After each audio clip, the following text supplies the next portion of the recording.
moja apotee. Amina. Ndio maana nasema njoni jinsi mulivyo.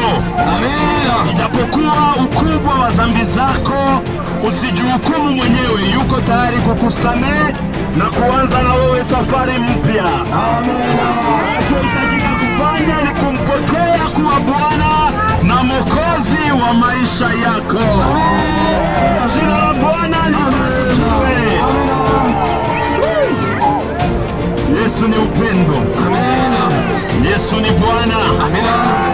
Yule mwanamke ametoka kuzini, wanamleta mbele yake, wanasema wampige mawe. Yesu akasema hapana, hakuna mtu anakuhukumu na mimi sikuhukumu. Ijapokuwa makosa yako ni makubwa, usijipeleke mbali naye, sogea karibu, maana anakuhitaji. Amina. Upendo wake hauna mpaka. Amina. Anatupenda na ametukubali jinsi tulivyo.